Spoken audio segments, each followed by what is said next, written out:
Tərana xanım, gedirəm İstanbula. Oy, niye? Leyla xanım, dəstəkçi mi alır biletimi, gedib gəlməyimi? Ay Allah. Gezəcəm. Təyyarə çırılacaq. Biraz təyyarə çırılacaq. Tərana xanım, ilk samalyota binmişsiniz. Hə? Qorxmursunuz benim Tərana xanıma orada. Sen bilmirsən samolyota. Hə, ortada oturursunuz yoxsa qıraqda?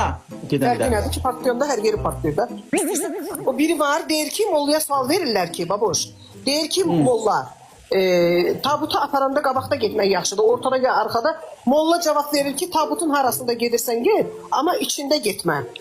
İçində getmə də, tabutun içində. İndi də sən samolyotun harasında getsən yaxşıdır. Ay bala, samolyot partlayanda hamı ölür, qabaqda, dalda Yer qabağı partlayıb alıp düşür yerə. Yox, mən danışıram, keşə. Partlayat eləyərsən Allah. Dostlar, canlarım. Bu gece baboşu aşırtmalıyıq. Çox mənəm deyir. Hayır, bırak. Sasponi qadın Cəmilə xanım gəlibdi. Cəmilə xanım gəlsə qaçmalı danışırdı. Aç Cəmilə. Yaşından başından utan yaz. Mənim aracına niyə yatırsan?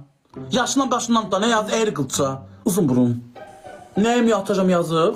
Gül Cəmilə nəsə yazmışdı, azarımı atacam. Azarım nə dayı Cəmilə? Azarın girsin ürəyinin içinə, elə bir çıxsın çölünə. Nəyim siz ay Tərana xanım? Ne yemişəm? Ha. Akşama Ha. burada Mona Lisa'dan zakaz vermişim. Setkada toyuq gəlib. Boy alıyor hakkı. Ben niye özünüz pişirmişsiniz ki?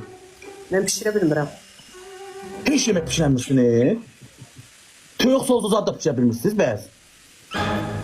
Bu ya vallahi hakkı değilsiniz indiyeniz. İndiyeniz hiç yemek pişirmemişsiniz. Oo. Ve kaykanak da pişirebilmişsiniz Ayten Ana Hanım, kaykanak. Qayğanağı da Musa pişirir mənə. Hakkı.